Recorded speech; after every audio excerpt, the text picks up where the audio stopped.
All right.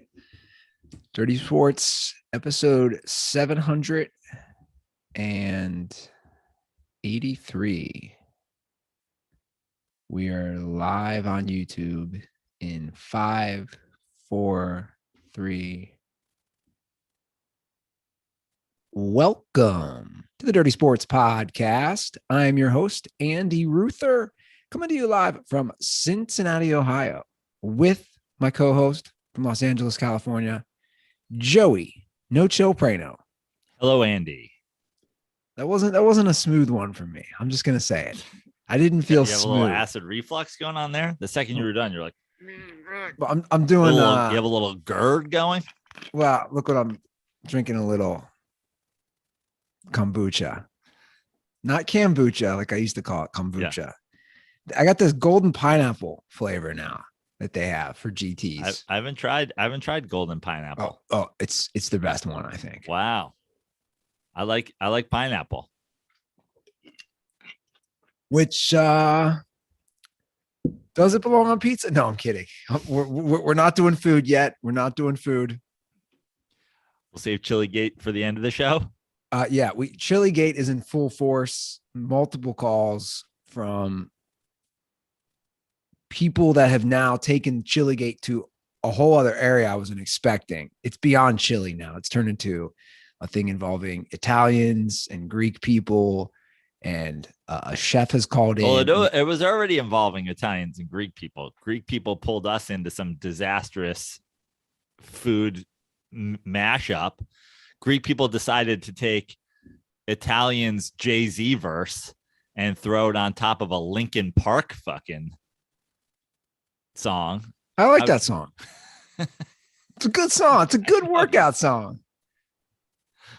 Okay, that album is not terrible. I'm just going to say it. I'm just going to say the Linkin Park Jay-Z combo album is not terrible. I feel you disagree. I mean, it is what it is. It was definitely a thing of a moment, you know, a product of a moment. The original mashup album. It's fine. It's whatever. It's a good workout song. Sure. I stand by it. Sure. It makes the Andy Ruther playlist a lot of times. Yeah, so this is a fucking Star Spangled Banner. So what are we talking about? Your workout playlist. I don't know what. No, the Star Spangled Banner has never. This is my playlist. Actually, it's funny you say that because I had somebody ask me what my playlist was recently. You want to hear my recent playlist? This is where I'm at. I can't play any songs because of YouTube copyright, but my recent playlist is I mean, I'm all over the map. Dirtballs are going to laugh when they hear this. You're going to laugh. Okay. We start off with Weed and Money by Master P. That's where we start off? Yeah. Okay. We go to Put On by Jeezy and Kanye West. It's a great song. We go to the Africa remake by Weezer. We got a lot of rap in here, but then some that'll just throw you off. Gotta Have It, Jay-Z, Kanye West, Watch the Throne, When We Ride, Tupac. Then one of my wrinkles, a little Tearing Up My Heart, In Sync. Yeah, it made it. Rocky Training Montage. Baby Got Back, Sir Mix-a-Lot. Jesus. Borderline, Madonna. What? Who put this together? Mr. Brownstone, Guns N' Roses. I feel like this is like a drunk Cougars workout mix. It's bigger than hip hop. Like I fucked one of the guys in Guns N' Roses back in the day. And I love Madonna. It's bigger than hip hop. Dead Prez. More Human Than Human. White Zombie. I Need a Hot Girl. Hot Boys. Big Timers. Jesus. Tempo with Lizzo and Missy Elliott. And we're going to bring it home in quotes with the song Home by Bone Thugs and Harmony. That's what do you use that for? You use that to run? Yeah. And what's that playlist to run? What's your running time on that? Hour, 2 minutes. Okay. Yeah, I told you I'm all over the map. Like, I don't know what to tell people, man. My music taste, it's usually rap dominated for sure. Like for working out, but yeah. You'll get some weird ones in there. I'm a weird fucking dude though. Like I've accepted it. I don't care. Like I'm a weird dude. I know I am. Yeah, we know.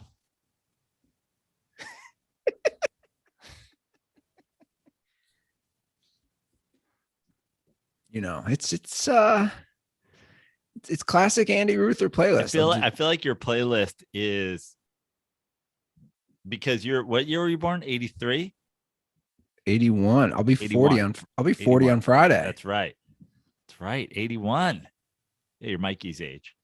I feel like you're like, if you take it, you know how they can like build a profile of somebody based on things. I feel like your thing is like the millennial denier.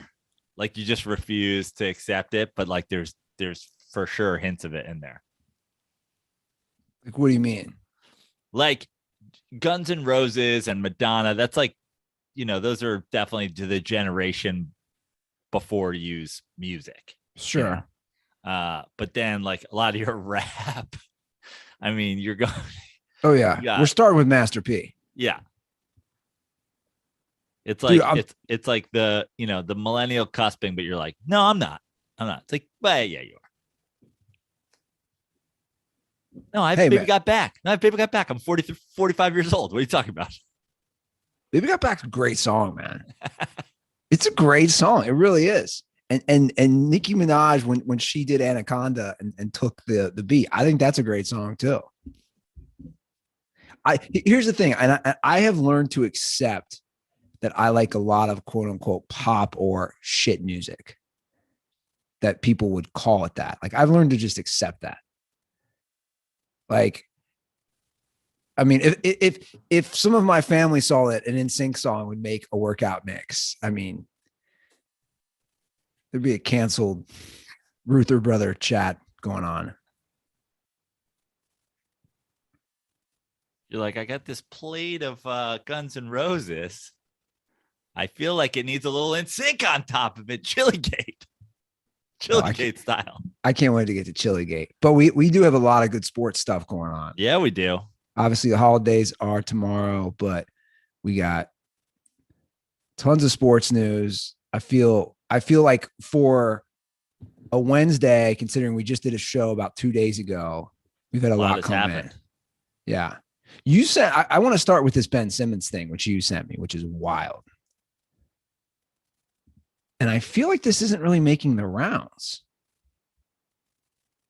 Yeah, I saw it this morning and it's like, oh, it's Philly people. And it was also a Philly radio station guy. So it's like, you know, they were also the most insane people in the entire world. So the headline reads, report Ben Simmons may be forced to return to 76ers due to cash flow issues. Which is insanity. He's already made like 90 million or something like that. Yeah. He's already made 90 million. That's insane. That's crazy. He's due another 114 million. Is he MC Hammer? Is MC Hammer the fucking, like, how is that even possible? Hammer does make the playlist sometimes. Yeah. Well, the article which you sent me is from Odyssey.com. Whatever that is. I think that's something. I mean, it links to the article. It links to the thing, but yeah. Yeah. So it links to, like you said, it's a local 94 WIP evening show with Joe Giglio. Is that how it's pronounced? I have no idea. One of your people, Italian dude. Anyway, but that was the show where this quote unquote broke. And how is it possible?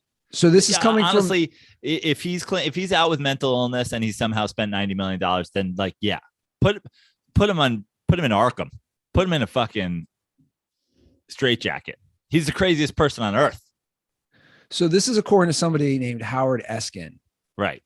He claimed popular Philly sports lunatic. Okay. So I don't know any of these people. These are East Coast people. So according to him, he said this on the radio show last night.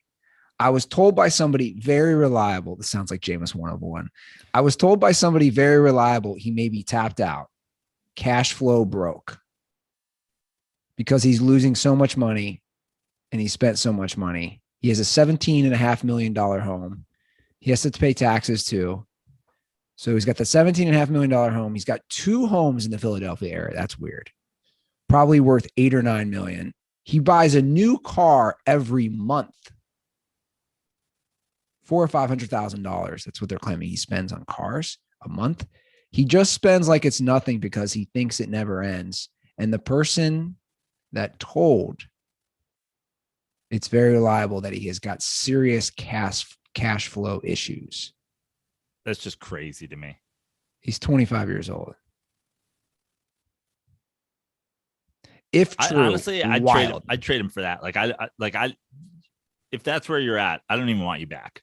You have a serious disconnect between your brain and reality. If that's where you're at, I would trade him for pennies on the dollar. Again, if true, it is absolutely nuts.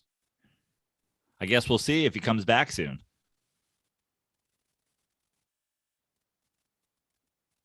$90 million, a new car every month. Which, by the way, is the worst investment of all time. And the second you get it off the lot, it's half as valuable. Yeah. You know how Chappelle did Wu-Tang Financial? I think you're right. I think he hired Hammer Financial. Yeah. He needs Hammer as his financial advisor from now on, because Hammer's been there, done that, seen how it goes. Yeah. He needs to go into like a car dealership. He's about to pick up the new fucking Bentley, and Hammer just comes over and smacks it out of his hand. It's like, can't touch this. Slides out. And he dances away. Yeah. Hammer's the poster child for that, right? Like, I feel like, yeah, there's been a few poster child. You remember Broke, it was like one of the very first 30 for 30s. All those guys that had gone broke. But Hammer, I mean, he was so big, and then he was so broke. Who else? Well, was it Antoine Walker who went broke after making like $125 million? Yep. He was one of the guys he was one of the key guys in Broke. Yeah, that's right. I forgot about that. I mean, Hammer had entourage, man.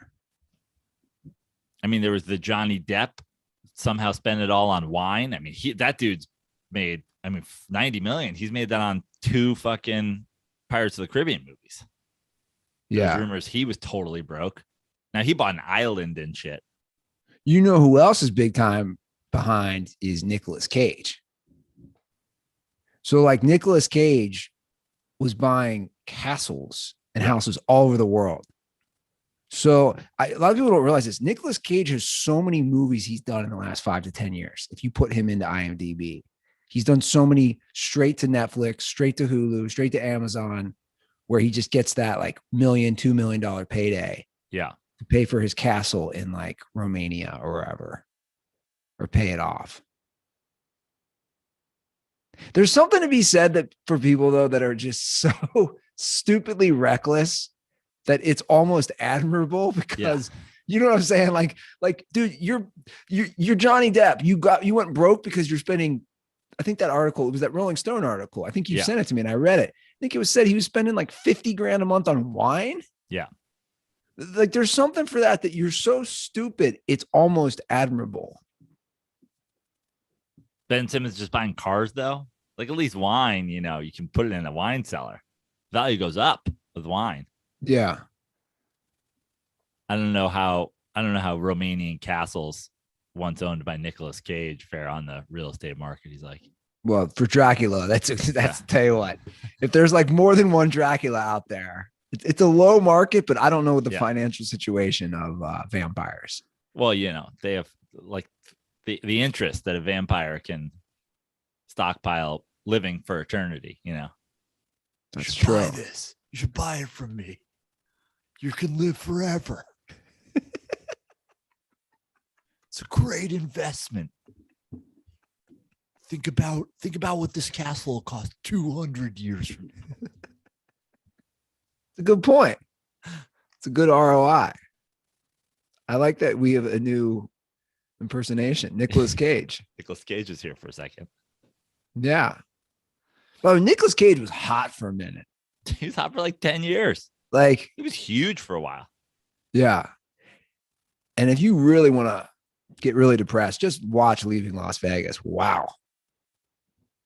Oh, yeah. That's one of the most depressing movies of all time. I watched it within the last couple of years again. Damn. I mean, Jesus. If you didn't want to kill yourself already, you might after watching that movie. Yeah. Yeah. Absolutely insane. So back to Ben Simmons. It reminds me of a story. I'll tell you off air. What a tease. I know I shouldn't tease it, but like that. What a tease. You ever hear those blind pieces, right? Where they like give you all the information, but they don't tell you anything. And it's like, oh, you could piece it together. Yeah. I'll just say this. Somebody pulled the full Nicolas Cage. I heard about this when I was in Key West. A famous comedian, when I was in Key West, they said went down there and basically tried to drink himself to death. And during the pandemic, and is now like, instead of drinking himself to death, drank himself blind. I'm still lost, but you'll tell me off air. Yeah. Basically, a famous comedian during the pandemic went down to Key West and drank himself blind. Famous comedian. So all you have to do is Google who is now blind as a comedian. Yeah, I don't know. That's the thing. I don't know if it's out there. Oh. But Carrot Top. No. He's doing all his props. We tried to get him on the show a lot. Oh, okay. Now I know. That's sad. Really? Yeah. Is he really blind? That's what I heard. I don't want to spread false rumors. See, this is why I didn't want to go into it. But now you're like, you got to tell me. I know who it is now. Let's just say this. If I had to root for Kirk Cousins every week, I would also drink myself blind. Jesus, now you're just giving, you just threw the biggest nug out there on that. Let's move on. Let's move on. And I'm glad you brought that up because I was going to ask you something about that person off air or something I had noticed as well. Okay, that's a tough move on. Back to Ben Simmons. So he's spending all this money. He's not playing. They're in a big skid since Embiid had to sit. At this point, it's funny. Like you have two teams. You have them, and then you have Brooklyn, who they haven't had Kyrie. And it seems like they're going to be just fine. Well, we knew that. I've been saying that for as long as Kyrie, since the day Kyrie left the Cavs, right? Yeah. I've been pretty open about disaster, doesn't make your team better, shoot first point guard, who wants it? You know what I mean? Now, again, you're at the point with these guys both being disasters. I cannot believe. Forget that it hasn't happened, but I cannot believe none of the big things, none of the big NBA Twitter accounts, none of the big whatever have just demanded the Kyrie for Ben Simmons trade. Or how is somebody not asked like Daryl Morey about it? Why? Hello. Yeah, here's one question. Why haven't you tried to trade Ben Simmons for Kyrie Irving?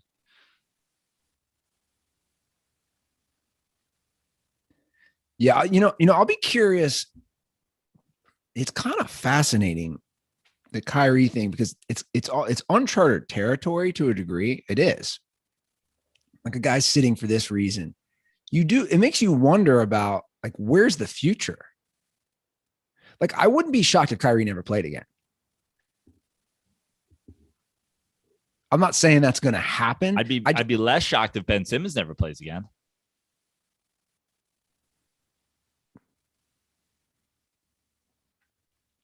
Yeah. I just don't know what the value is, man. I really don't know. You can't hit a shot. It's kind of like, I'll use a comparison. And it's like, if you can't hit a shot, you can't play. It's like it's going to be the new rule for our fourth graders this year. If you don't know the plays, I don't care. Like, if you're bad, you suck, you're fourth grader, you're still going to play. If you don't know the plays, you can't play. If you can't make a jump shot, that's the equivalent for the NBA. You can't play. Dude, you just can't fucking play. The modern day NBA, you cannot play if you can't make a jump shot. You're kind of no value. That's my opinion. I know you probably disagree, but like, I just like your value is not your contract. That's a massive contract, which he certainly seems not at the value that he's actually been paid. Yeah, which that's the problem with the Sixers is that's what they need. First of all, you need to trade for the same amount of financial value. Also, they're trying to get some sort of talent value, which is insane because essentially he's, post big three Rondo. Like that guy wasn't getting $90 million in the face of a franchise or one of the faces of a franchise. No, for sure. Speaking of money, this is a funny random story I saw. And it's so perfect for dirty sports. Did you hear about this Kansas fullback who converted a 2-point conversion into $1,000 worth of Applebee's? No, I didn't hear that. But by the way, I've researched your Applebee's theory. There's like 30 Applebee's in this greater Cincinnati area. I'm just saying there wasn't one like I don't see them. There's not 30. There's a lot. We'll call bullshit on that. Okay, so this Kansas, who is he? Fullback? Yeah, so Kansas upset Texas, like last week or the week before? I don't know. Obviously, you and I are like whatever about college football. So it was a big he was part of the 2-point conversion, and I guess, right, you can get paid now. So Applebee's did a 2-point conversion for 20 deal? 2 for 20? He reportedly received a $1,000 Applebee's gift card and $800 cash. From who? Applebee's? Applebee's. Okay. Why is Applebee's a huge Kansas fan? Or is it just the local Applebee's was? They're like, you want to eat good in the neighborhood? Come on down. We've already added. This is why. We've already added the newspaper front page from your thing to the wall. So after he scored, right, and they interview him, he says, what's this guy's name? Jared Casey. So Jared Casey says, he looked at the cameras and he says, I'm going to Applebee's. Well played. Well played. He says, I'm going to Applebee's and ordering 2 appetizers from their 2 for 22 menu because you always have to go for 2. That's actually pretty funny. Yeah. He basically was like, sup, Applebee's. Wonder how many meals. Yo, Applebee's, you up? And they were like, yeah, we up. Wonder how many meals $1,000 at Applebee's goes. Let's do the math here. So it's 50, if it's 2 for 20. Oh, it's 2 for 22 because of inflation. Thanks, Joe Byron. It's 45.45 meals. At what point are you sick of Applebee's? Like at what meal? So you have 45 free meals. At what point are you like, fuck this place? Like, supersize me style. At what point do you just hate Applebee's? But you got some options though, at least. It's not like supersize me. It's a big menu. Yeah. It's a big menu. At what point do you hate going in there more than you hate the food is a bigger question. Right. Because like the atmosphere and the ambiance and all that, like I would hate at a certain point. At a certain point. I hate it right now. Just thinking about it. Do they just play you fancy like Applebee's on a loop now at all Applebee's? Probably. I'm trying to remember the last time I was in an Applebee's. We should do a live podcast from an Applebee's. I just hope this takes off. I just hope this fucking takes off and literally every big play in the interview after. I mean, if teams are smart, they would do this. right? Teams or businesses? Players. Oh, yeah. Yeah. You just won the Super Bowl. What are you doing? Going to eat a bunch of McChicken sandwiches, bitch. And then like McDonald's is like, all right, well, looks like we got to give this guy fucking McChickens for life. I mean, that one time I had like a tweet. It was 5 or 6 years ago. It took off a little. It wasn't like viral, but I did the tweet about the pizza tracker, and Domino's slid into my DMs. And I mean, it wasn't like this, but they were like, here's $100 gift card. Yeah. And I was like, okay, Domino's, I see you. I wasn't, there was no intention there of me getting $100 gift card at Domino's. Right. That would be funny though. Like if people were giving straight shout outs. I feel like Applebee's is the place. I'm just going to start doing this with comedy. You're like, you ever notice when you're at a Jersey Mike's having a delicious number 17?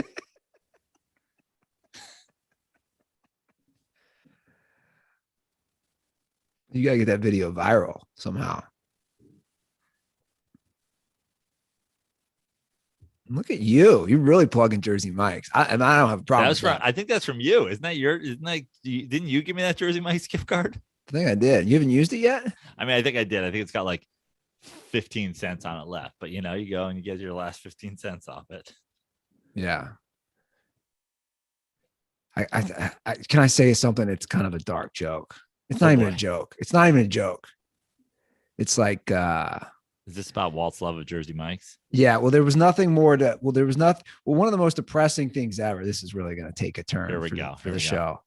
Was like, here goes our Jersey Mike sponsorship. Well, I gave my dad a gift card and wrote him a nice note before I left. And obviously he got sick, he dies. And then that card was there. And I was like, fuck, this is so depressing. My dad never even got to use this Jersey Mike's gift card. So of course I used it, whatever. I'm not going to make it go to waste, which might be a whole other thing. But have I ever told you the story about his 2 gift cards? And when I went, oh, this is amazing. So that was our spot, right? We'd go to Jersey Mike's when I was home and we had the 3 months together. That was our little thing. We'd go to Jersey Mike's. In fact, one day my dad even tricked me. We were driving out to where my mom grew up on the farm in Fayetteville, Ohio. And he's like, I got this good little spot I want to take you. No lie. He teed it up like this. He teed it up. I got a good little spot I want to take you. We're driving home. Such a dad joke. We're driving home.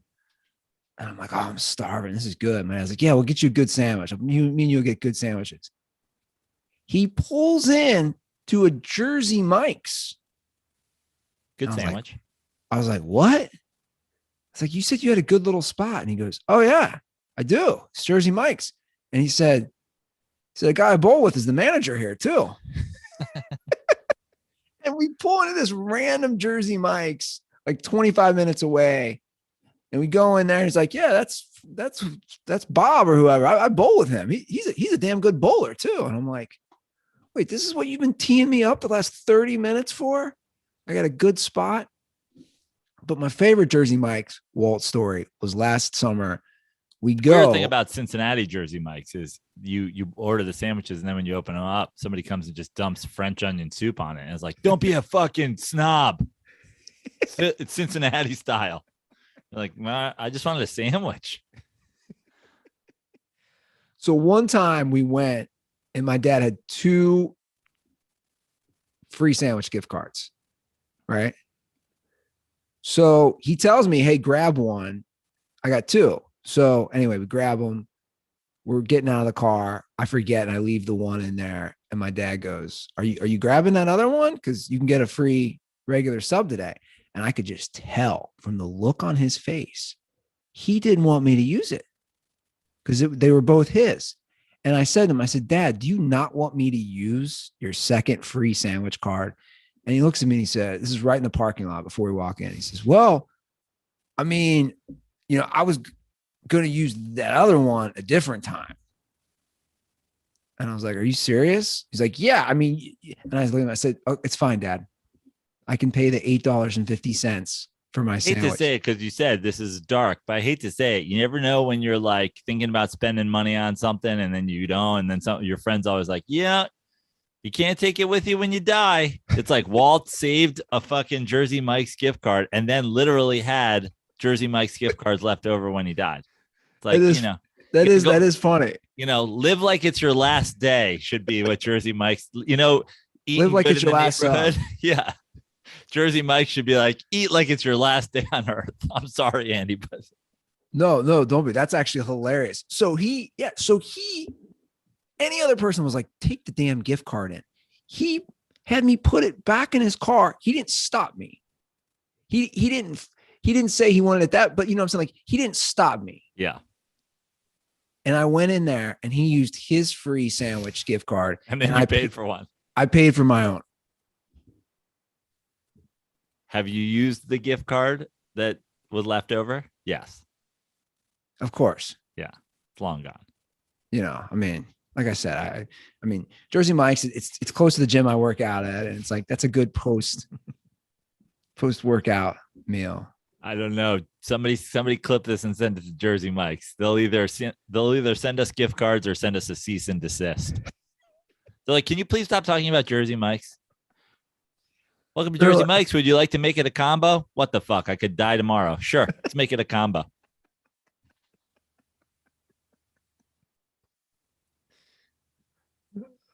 I got a really dark joke. We got a new. I can't do it. I don't know if I can do it. I got to do it. Like, we got a new sub. The number 12. It's Waltz. It might be your last. So order it now. Look, it's in good fun, people. And to my little brother, who's probably going to hear that and be like, "What the fuck, dude? What is wrong with you?" Yeah, but you know what?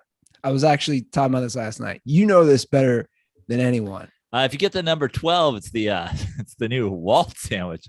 Comes with a soda automatically, so you can pour one out for Dad. Sorry, I loved Walt. Such a great guy. I'm just trying to get that Jersey Mike sponsorship. Wow. No, this is good, man. This is good. What I was about to say is, this just as well as any comic. Joking about this stuff is how we get through this shit. Absolutely. I've been saying, since Chili Gate is right. My dad eventually gave up when he found out that people were putting chili on top of spaghetti. That was the day he was like, he's like, I've had it. He's like, that's it for me. Do you want to get to Chili Gate? Because no, we got to save it. Let's keep teasing Chili Gate. We got lots of sports to talk. We do. Lots of games to pick. Well, we'll hop into the calls. We'll move to NFL. Okay. And we're going to lead with the call with something I know you're going to want to discuss. If the calls work, I see there's still Skype. What is going on here? Yo, what's up, guys? It's your South Carolina Dirtball Clay Jenkins. This question is for Joe Prano. I just saw that the Giants had just fired Jason Garrett. With that being said, who would you like to be the new offensive coordinator? Just give me like a couple candidates that you think would be fit to, take on the job at the Giants. Keep up the good work, boys. Stay dirty. So Jason Garrett has been fired. Yeah, let's start there. That had to happen. It should have happened way earlier. Honestly, he should have never been hired. It was one of the most disgraceful, nepotism / fucking gross / I don't even the explanation for Jason Garrett being hired in the first place. There really is none. Again, it's like, oh, he was a fucking Giants backup quarterback. It's terrible at every aspect of. I don't know how he played at Princeton. I've never seen his Princeton stats, but every aspect of his playing career and his coaching career has been a goddamn fucking nightmare. He never should have been hired. He should have been fired a long time ago. People are roasting the Giants now. They have Freddie Kitchens. It's like, who gives a fuck? I would take Freddie Mercury over Jason Garrett. Jason Garrett is the only time the Giants threw the ball downfield was with a wide receiver. Literally every game. Every game they called a Kadarius Toney long bomb. They never called a long pass. I said yesterday, scenes from tomorrow in the Garrett household. hey, Dad, could you pass the fucking mashed potatoes? He's like, no, but I can throw him into the flat for a 2-yard loss. It's like, Jesus fucking Christ. Jason Garrett, I hope he chokes on a fucking turkey bone tomorrow. Honestly, I hope he's allergic to something in his Thanksgiving dinner. Get fucked forever, Jason Garrett. Wow. What a piece of trash. And like just seemingly such a fucking dick bag too, about like never owning it and never just being like, no, 100% on me. Puts it on Joe Judge. As far as who I'd like to see replace him, it's like, I don't know. It's the Joe Judge era certainly hasn't been strong. That being said, like, the Giants have so many problems. It's like, where do you even fucking start? But I think that Jason Garrett was a great place to start. It's like, first of all, yes, let's start there. But now the questions are, who do you think the offensive coordinator should be? Who do you think the head coach should be? Who do you think the quarterback should be? What do you think about Daniel Jones? Is he the future? Is blah, blah, blah. And it's like, listen, we need to start patching holes one at a time. It's like, honestly, if Freddie Kitchens calls a good game and for the rest of the season, the Giants win a bunch of games and they seem like they're going to keep Joe Judge, then I'm fine with keeping Freddie Kitchens. Like, I don't have some sort of hatred for him just because, he was a shitty Browns head coach. Yeah. So was fucking Bill Belichick.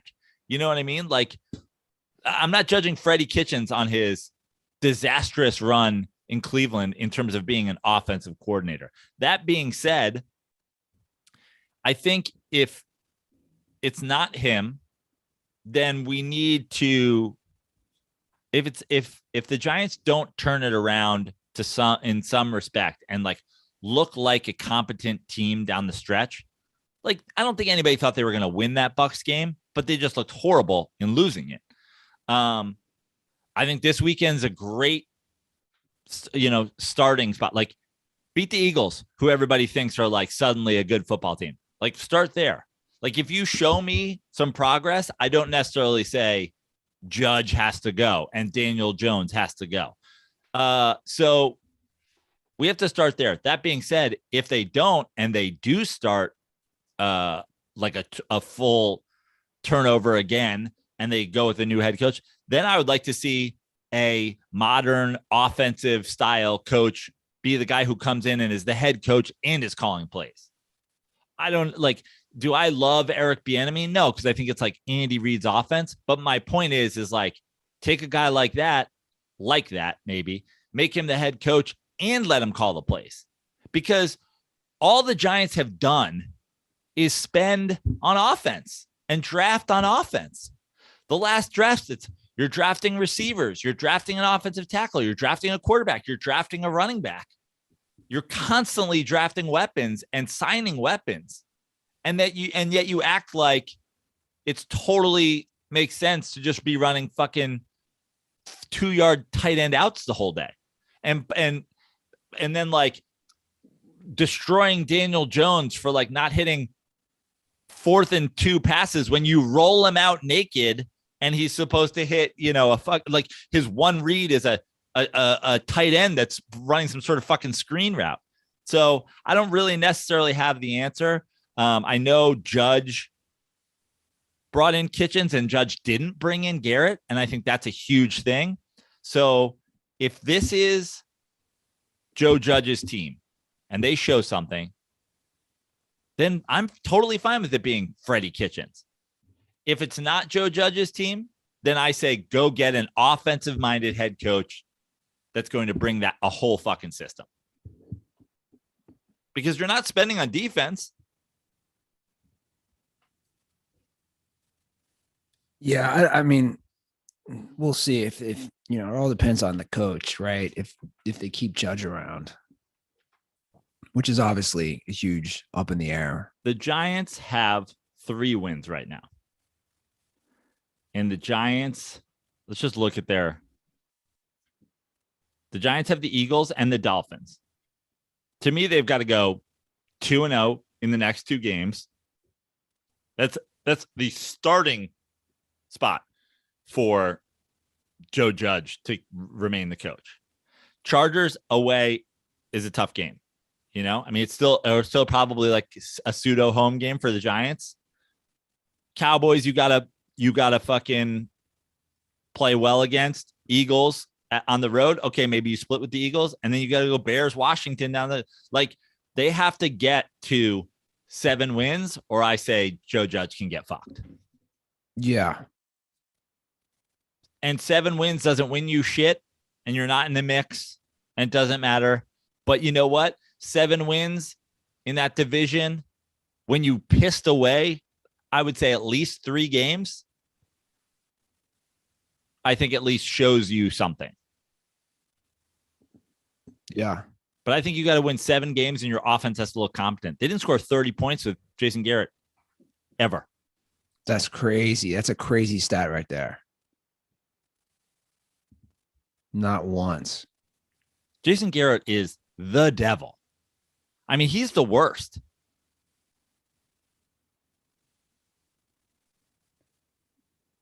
Well, moving along in NFL news, this one we haven't really discussed, and it kept going on and on as far as the legal process, and I was kind of waiting for it to play out. But the Rams, who were sued by basically the city of St. Louis, have settled because this case might have gone to the Supreme Court. I don't know how closely you followed it. Like they were saying, basically the city of St. Louis sued Kroenke in the NFL, claiming they knew as early as 2013 they wanted to leave St. Louis. And the lawsuit just kept moving further along in the legal process. And like previous things, such as the Kaepernick case, and it seems like the Washington football team, like the NFL is trying to protect emails, and they're trying to protect all the back end shit. So they've settled. So who settled? The NFL? The NFL and Kroenke. Okay. Because I saw the number 790 million. Yes. That's a huge number for one guy, but it's not a huge number for the NFL. Yeah. And there's and we don't know yet if other owners are also, the other 31 owners are chipping in on this. Right. So the NFL and Kroenke, Rams owner Stan Kroenke, have agreed to pay $790 million. Now they had been sued for $1 billion. So it's under that number by a fair amount. And again, we don't know if other owners are chipping in or how Ben much. Simmons like, I got it. Let me just pay for it. It's cool. You get me back later, right? And they're like, dude, what are you talking about? You don't have $790 million. It's like, nah, it's good, man. I want to play for the Rams. It's an NFL team. Are you drunk? I don't like though. Like it's not, here we are again. Now we don't get a full transparent reveal of what was going on, which I hate. Right. I've read a fair amount on it today, like opinions. And there's a lot of people saying this is a loss for St. Louis. Like 790 million sounds like a lot of money. You give it to a city, like that money goes quickly. Yeah, There's but it's better than nothing. Sure. There's a lot of people saying it's good. There's a lot of people saying, well, you know, part of the lawsuit when they said this would never have a chance, like to have a team, get a team back, you know, be part of it as far as guaranteed a team. That seemed like a stretch that would happen. But regardless, we're not going to know. And look, I don't think we have to. Isn't this the NFL? This has just become standard for the NFL? The NFL's like, fuck you. We'd rather pay than you to know how this league works. Yes. Like I said. By the way, this goes back to the thing. I mean, I think it's all under one. Like, let's talk about it because I sent the text to you and then you went back and clipped the clip and put it up. Like that fucking pass interference in the Giants game, dude. Yeah. Well, again, I was watching, you probably were too, the Manning cast. Yeah. So they mentioned that flags picked up, but that was on what's your wide receiver's name? I think that was on Which dude was that on? That was on. Is it Mooney? Oh, no, it was on 86. I'm forgetting his fucking name right now. Anyway, wide receiver pass. He played quarterback in high school. Yeah, that was a kid. That was Kadarius Toney throwing the ball. Tony, not I was thinking Moni. Tony, yeah. They picked up just a blatant pass. I mean, the guy's tackled. The guy's tackled. A guy gets tackled. And they picked it up. They call it, and then they literally cut back to the ref, and he's like, no pass interference. And you're like, what? In what world? How? And I tweeted about this as well, but it's like, we've talked about the taunting thing. Tom Brady goes for a 13-yard scramble, gets up, punches two Giants players in the back of the head, and was like, yeah, motherfuckers, fuck you all. Fuck this whole fucking city. You beat me in 2 fucking Super Bowls. Fuck you and fuck all your fucking sideline. And they're like, yeah, that's totally reasonable. Why would we ever flag anybody in this league for taunting? And you're like, I don't know, because you're deciding games on it in other fucking divisions. Yeah, I mean, again, I don't want to be like hey, everything is a conspiracy, but it's the easiest league to fix. We said that last episode. You see penalties like that, it makes you wonder. It does make you wonder. Now, listen, the Giants are a franchise that the NFL definitely wants to do well. I agree, but at this point, the chances of that are over. They don't want Tom Brady and the Bucs, the reigning Super Bowl champs, losing 3 games in a row when you have definitely not to the Giants. Yeah. When the rest of their division is the Trevor Siemian Saints, the Cam Newton Panthers, the disaster that has become the Atlanta Falcons. Are like, no, listen, these guys are winning. We need the Bucs to have a home game. We need the Bucs to have potentially a higher seed. That's not a pass interference. Yeah. Well, at the end of the day, look, Tom Brady, he draws the numbers, just like Patrick Mahomes. Like, that's all they care about. People, they started, I don't know if you saw, they started flexing games. And I wish they'd started sooner. I mean, this Monday night game is fucking nightmare. I know. So, like, the Chargers are in Cincinnati December 5th. And a lot of people, and I thought too, wow, there's a good chance that game gets flexed. You have Herbert, you have Burrow, same draft class. Right now, they're both 6-4, and that game it's going to have huge playoff implications. It didn't get flexed. Instead, they flexed the Chiefs Broncos. And again, it's because of Mahomes. Yeah. Mahomes is he's going to draw better, even though the Broncos, are like whatever at 5-5. It's going to draw better than those two guys. Those two young quarterbacks. So the NFL definitely, I think, has some sort of agenda. Why would they not? Well, and that's exactly the point. That's the sports entertainment. And anybody who thinks otherwise is like, then why don't they want you to ever know anything about anything that happens behind the scenes? Anything. I mean, I just named the 3 main recent things. The Kaepernick lawsuit, the Washington football team scandal, and now the city of St. Louis suing him. So these are 3 major things that have happened that the NFL is like, we don't want you to know the emails, the text, the behind the scenes. We don't want you to know any of that. We'd rather pay. We'd rather give $790 million. That's a lot of money. But when you have billions of dollars, maybe it's not. I don't know. So we have to mention this Aaron Rodgers. I almost said Aaron Hernandez. That's funny. We got to mention this Aaron Rodgers thing that has happened in the last. It's kind of a dumb story, but everybody's dumb, so it won't go away. So including Aaron Rodgers at this point. He made a joke on Pat McAfee's show yesterday. They were talking about his toe, and his toe's injured. Obviously, we know that. We know now it's fractured. His pinky toe is fractured. There's pinky toe or the second to last toe, whatever that one is. Anyway, he made a comment, right, that he had COVID toe. Right. And then today at a press conference, he showed that he didn't. So Quentin Tarantino has been jerking off to that press conference the entire day. Well, the jokes, there've been Rex Ryan jokes all day nonstop because he holds up his feet, right? Yeah. So he makes a comment about that he had COVID toe, which is a thing which I knew about just because I knew a nurse practitioner who got it. Basically, you can get lesions and just gnarly looking things on your feet as a side effect. Specifically, young people who don't get super COVID effects. Exactly. Which Aaron Rodgers obviously didn't. Show up in your feet.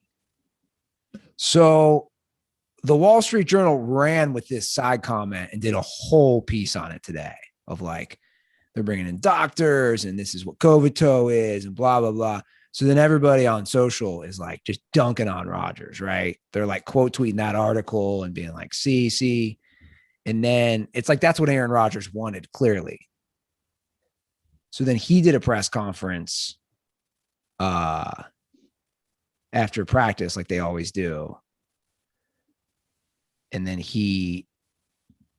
I'll just play it because it's not that long. I'll just play the first part. This is what he said on the Zoom. It's a Zoom press conference to reporters. First up, we'll start with Rob Domofsky.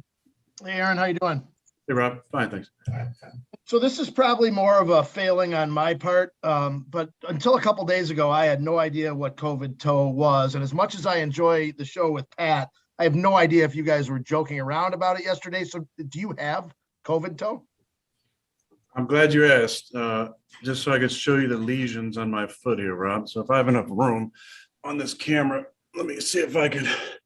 Oh, there's no lesions whatsoever. Oh, what a surprise. No, that's actually called disinformation when you perpetuate false information about an individual. I'll just stop it there. I got it. It's the thing about Aaron Rodgers is stop accusing people of disinformation after you say things. Aaron Rodgers, are you vaccinated? Yeah.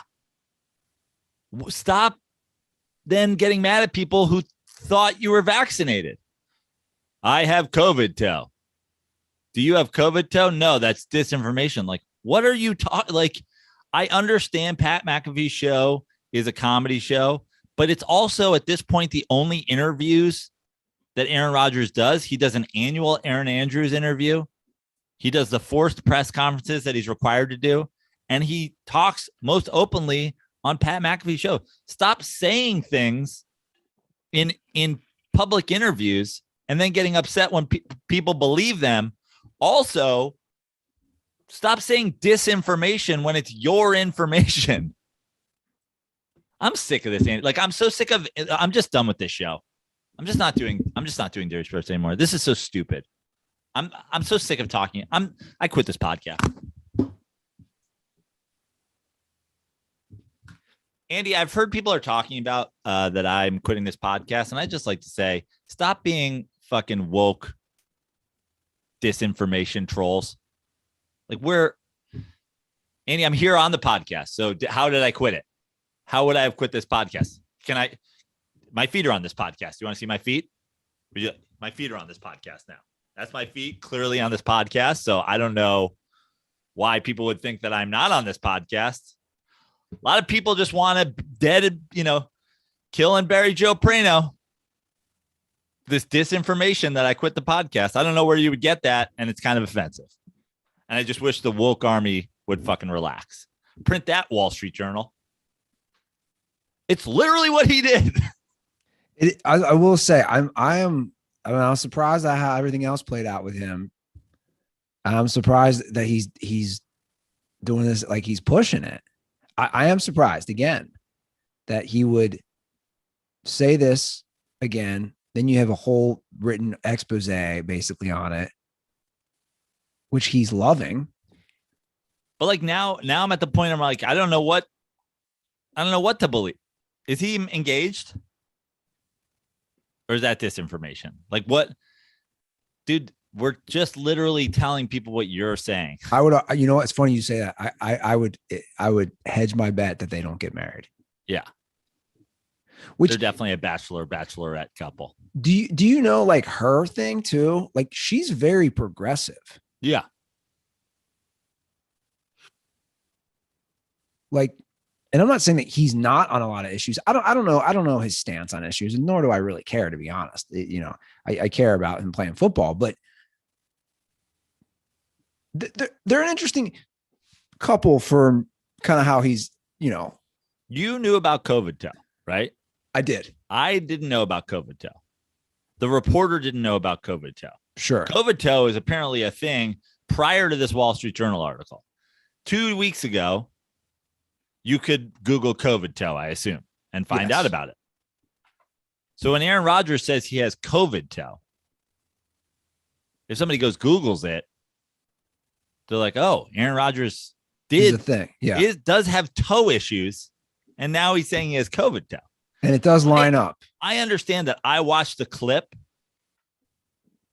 and he's joking, but also at the same time, they didn't talk about him joking. You know what I mean? And now it's like, you also did this with the vaccine. You said, yeah. And then it turned out you weren't joking. You were just lying. So it's like, by the way, I have no problem with him joking about it. I have a problem with him getting upset now twice when people take his words to mean, now you're just asking us to just assume you're lying all the time. That's a weird stance to take. In fact, if you believe me and then you share what I say, you have a disinformation campaign. That's a weird hot take. That's it's a crazy weird place to be in your life. I do think that's a great name for a band, COVID Toe. Yeah, for sure. I said, I mean, that there should be if there's not already Aaron Rodgers COVID Toe as a Twitter account, like who is Andy Ruther anymore? You know what I mean? Like COVID Toe is really, I mean, that's can Randy Ruther just become Aaron's COVID Toe? I feel like Randy Ruther's run its course. You feel like Randy Ruther's run its course? No, I'm just messing with. Yeah, Randy Ruther's not going to like to hear that. The artist formerly known as Randy Ruther, now COVID Toe. Yeah, I don't think anyone. Again, the only reason I knew about it was because I was on a trip and there was a nurse practitioner, and we were laughing when he said it. Like we didn't know it was real. He said, I got COVID last year. I'm working in the hospitals all the time and I got COVID toe. And we were like, what? He goes, yeah, it's a thing, man. Like I didn't have many symptoms, but it hit me in my feet. And he was too embarrassed to show us the pictures because he said it's gnarly looking, like lesions, and it's gross. He's like, I don't want anybody to see these. But I had COVID toe. This it goes back to the thing before. It's like the same thing that Aaron Rodgers did with it. It's like you don't get to be upset when people believe you. That seems like a really, really weird place to be at in life. Unless he's just, well, the first one he wasn't trolling. Here he's just straight up trolling. The first one he was lying. Yeah. And this one he was trolling. Right? And that's also fine. But here's the thing. But then be like, gotcha, bitches. Yeah, he looked mad. Yeah. He looked mad that people believed what he said. And he's saying then he accused them of a disinformation campaign against them. Yeah.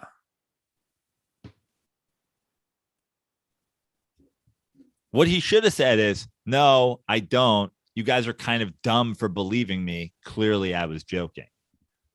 Not, I said something, you guys reported it. Yeah. And that's fucked up. Disinformation. Aaron Rodgers, man. On my list of favorite athletes, this guy's falling from the ranks. Look, I still like Aaron as a like I still like him. Doesn't mean I have to agree with certain things that he's done or lying or any of that. I just think he's gotten to a weird portion of his thing. Because I was totally Team Rodgers in the offseason.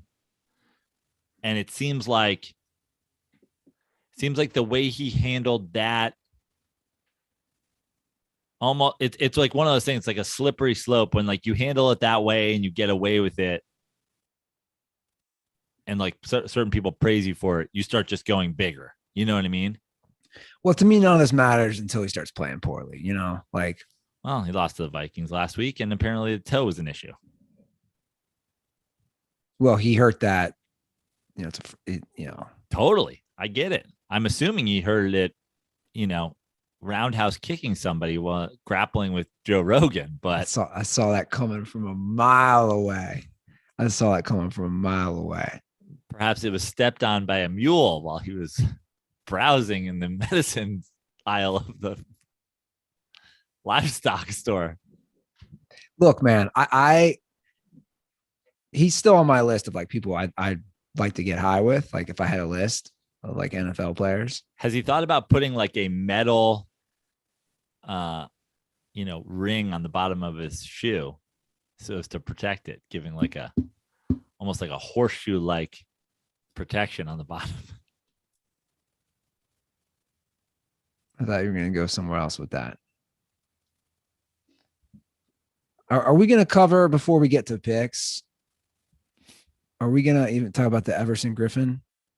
I don't know all I know is he lost his mind. Sounds like our latest. Well, he has mental health issues, and he has in his career. Like he's reported. Did you watch the video? The video is jacked up, man. No, I just saw like the police report thing. It's pretty sad, to be honest. Like he's holding a gun and his eyes are all wide. And he's saying that someone's in his house and there was no one in his house. And he was going to try to kill that person. Apparently he's checked into a facility now. They finally got into the house. If he was smart, he'd be like, guys, I said that, but I was totally kidding. And honestly, this disinformation campaign of making me seem crazy, it's kind of fucked up. I'll play the video real quick. You gotta watch it for the full effect. Yo, I'm in my house. Niggas try to pop me. I still got clips left. This is my gun, 45 Wilson Combat, registered to me. I bought all my bullets around town. Dalvin Cook helped me purchase this gun. It all belongs to me, and they are registered to me. So I know exactly where I bought them. I got the card I have them on. I have everything. So, I mean, Dalvin Cook just getting shrapnel from that. Like Dalvin Cook, every time somebody goes fucking crazy on the Vikings, they're like, yo, it was me and Dalvin Cook. I mean, there were some funny memes about that. I hate to say where there's smoke, there's fire, but like Dalvin Cook just getting absolute ricochet from like, what? Yo, dude, I'm just at practice. What are we doing here? He's throwing me under the bus with this gun situation. But like, dude, if you watch the video, it's terrifying, his face. Crazy ass. Yeah, I mean, look, dude, these guys, we all know it. They're banging their heads around. Yeah. It's sad. But we do have to make picks. I don't know how to segue from there, Joe. I mean, like we got to make picks. I am in a free for all the last 2 weeks. I've lost 5 points. You're still down up what? 7. Yeah, you're good. I mean, a lot of time left. This is week 12. And as we do the picks, or before we get to the picks, I just want to say I love that you're rocking the Miller Lite shirt today. It's holiday season. It's the perfect time to be drinking the original light beer. I'm going to say this right now before you even continue on with what is an official ad read. I'm going with the Joe Prano ad read edition. We always talk about when you're golfing, when you're at the beach, when you're at a ball game. No. I'm throwing down the gauntlet. I want all the Miller Lights with your Thanksgiving meal picks tomorrow. I mean, I want a barrage of them. I like it. On Twitter, on Instagram, on whatever you're on. I want to see that plate full of turkey and stuffing and whatever else you put on your family's Thanksgiving meal. I want that Miller Lite there. Cans, bottles, drafts, show it to me. That's what I'll be thankful for tomorrow. You guys sharing with me all your Miller Lights in your Thanksgiving meals. Because, God, is there anything better to wash down the most American meal of the year than the original American light beer? Well, I got something even better, which I know you're going to love because you love the gear at MillerLite.com. They have a 2021 holiday knitwear collection. Bro, I've seen it. Have you seen the sweater? I have. And you know I have a sweater. And it's like, oh, man, adding one of those to the collection.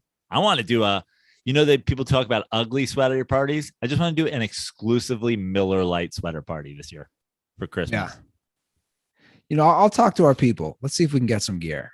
They've been great to us sending gear. And if you guys want to get some great Miller Lite gear, go visit the Miller Lite shop at shop.millerlite.com. And if you're a Miller Lite drinker, you're going to love it. 'Tis Miller time with friends and family this holiday season. Miller Lite, great taste, 96 calories. Give the gift of Miller time. There it is. Give the gift of Miller time this holiday season by going to MillerLite.com/dirty sports to find delivery options near you, or pick up some Miller Lite pretty much anywhere they sell beer. 'Tis Miller time. Celebrate responsibly. Miller Brewing Company, Milwaukee, Wisconsin, 96 calories and 3.2 carbs per 12 ounces. Okay. Let's get to these picks over at FanDuel. We'll start off with the Lions. And we've said this before, and I'll just say it again. They don't deserve the Thanksgiving game. You've been adamant about this. We need to end it. They don't deserve it. This tradition is dead. It's dead. End it. Sometimes traditions need to end. The Lions don't deserve it. Nothing says bad football like Lions and Bears. And we see this matchup a lot. Obviously, they're in the same division. Yeah. I mean, it's a tradition that the Lions play, and I agree. I've talked about the great opportunity that it seems like Lions fans are too abused to pounce on in doing a show of force at this game. But it's one of the things that makes the Lions existing sad is that every year they do get a marquee. I would say this is one of the, top 6, 8 marquee games each year. Like you're talking about the first Thursday night game, the first Monday night football game, the 3 Thanksgiving games, those are the most marquee games, right? Yeah. And this game will feature most likely, not 100%, but most likely, Tim Boyle versus Andy Dalton. What a great way to start off your Thanksgiving. Yeah. Now, this is your words. You probably think Tim Boyle versus Andy Dalton is like the green bean casserole of Thanksgiving games. Oh, yeah, I was going to say, yeah. It's like showing up and then being like, we have some side dish options. We got green bean casserole and we have white bread. And you're like, excuse me, what was that? Yes, we have untoasted white bread and we have green bean casserole. What are you into? I mean, the Detroit Lions, they are the green bean casserole of Thanksgiving. And by that, I mean, please stop. Yeah. Please. I don't hate it as much as you. I've been on record saying that. I don't hate it as much. I've experienced many of them in my life. It's like I've experienced the 90s Barry Sanders era of green bean casserole. I've experienced the Megatron years. It's like all of them still leave me kind of grossed out and disappointed. The bottom line is like, I don't know what goes in it. It's just like wet, but also seems to like, it seems to have, leftover, like seems like people go out and get a bloomin' onion from Outback Steakhouse, and then whatever's left on the bottom of the bag after they eat it, they dump on the top of some wet green beans. I just don't know. I'm not sure what it's supposed to be. Like maybe if I went and got a green bean casserole, like a 5-star restaurant or whatever, I'd be like, oh, this is what it, but I have no basis for what it is other than some sort of brown water green beans, which for me is just like, just give me green beans. Why are you bringing green beans that seem to be suddenly like Ninja Turtles, like born and raised in a sewer? Like, what is with this? Side note, speaking of Thanksgiving, I saw some debate going on about mac and cheese as a side, and people were debating, and I think there was a debate going on with the Falcons head coach, Arthur Smith, and Matt Ryan. I think mac and cheese it's an acceptable side for Thanksgiving. Well, I think it's an acceptable side. I'll say that it's not a main side. It's not a featured side. It's an acceptable side. It's not. I don't think if you asked me to like fill in a roster, I think like turkey, gravy, stuffing, pumpkin pie. Yeah, pumpkin pie, cranberry sauce, and some sort of potato would have to be like the baseline. You know, you're like, no, we don't have potatoes. I'd be like, you don't have sweet potatoes or mashed potatoes? Like, no, we don't do potatoes. I'd be like, okay, this is a little weird. Oh, we don't have cranberry sauce. Okay, you should for us, classical Thanksgiving people, you should probably have it. But like, as an Italian, again, to here we my go. heritage, we would always do a pasta dish pre-dinner. We'd get like a stuffed shells or a manicotti or like whatever. That would be like a pre-dinner thing, which is certainly not standard, but it's like, because of that, we didn't typically traditionally have mac and cheese on the table because we already had some pasta. But my brother now, mac and cheese is the only thing Mikey eats on Thanksgiving is his deep fried turkey, which he slathers in ketchup, and mac and cheese. I mean, Mikey eats like he's a 6-year-old. But I love mac and cheese, and it's like, why the fuck not? Especially like a baked mac and cheese. Yeah. Give me that panko crust. Oh yeah. Getting hungry thinking about it. Now we have to go back to some bad stuff. By bad stuff, I mean Detroit Lions, Chicago Bears. Green bean casserole versus white bread. Yeah. For a spot on your plate on Thanksgiving. The Bears are a 3-point favorite. I will start this off. That was a tough loss, man. The Bears, like that's a game they had. We went over Tim Boyle. The guy threw 1 touchdown to 13 interceptions for 3 years. I just look, Andy Dalton is what he is. Tim Boyle sounds like the 4th lead on Wings. Like what? Who's Tim Boyle? It's like, I just, in my right mind, I just can't take the Lions. I just can't. Now they covered last week, but whatever. I just can't. I just like, what are they going to do offensively? They cover if they score a touchdown. Defensively, that's how they cover. I just cannot take Detroit. I can't either.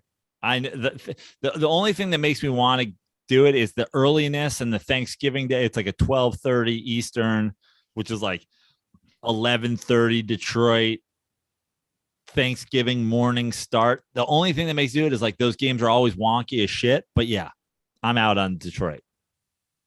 Yeah. Take your green bean casserole and throw it into the fucking whatever, Lake Michigan. Next up, the Raiders travel to Big D to face the Cowboys. The Raiders are 7.5-point dogs.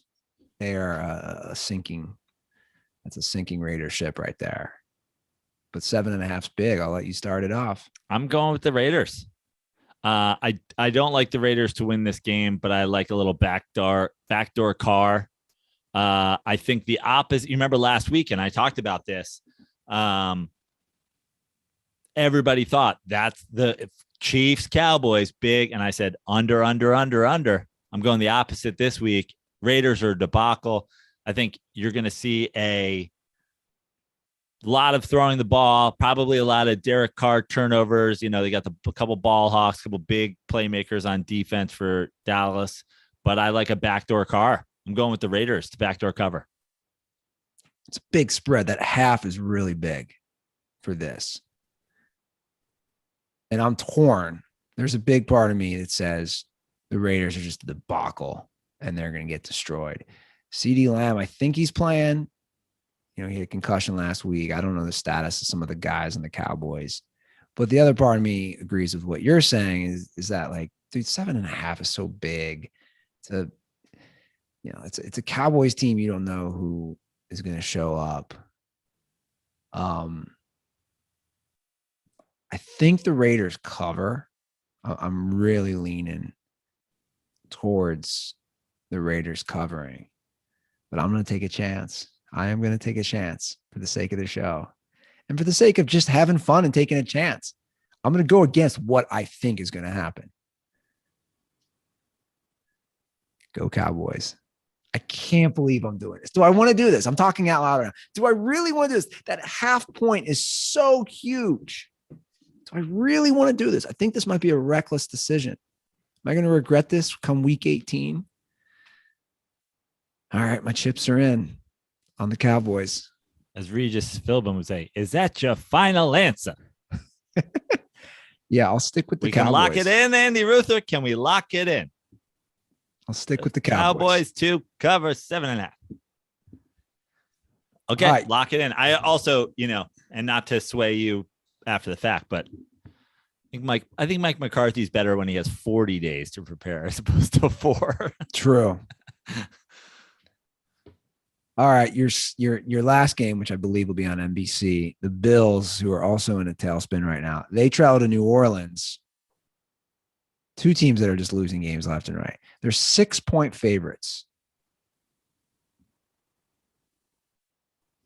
Trevor Siemian, I believe, will start again. Taysom Hill, we've learned this week, it's official. Everyone is saying this. The New Orleans Saints they're money laundering. Oh, has this happened since our last show? This happened since our last show? Yes, it has since the last show. I honestly, that's the only explanation. It's the only explanation. There's some sort of GM or Sean Payton kickback, or he gives money back to the organization that they use for whatever. There's absolutely no explanation for the second ludicrous contract that this guy has gotten when they don't even fucking use him. Yeah. It's so bizarre. So the new contract, which broke Monday after our show, it's 4 years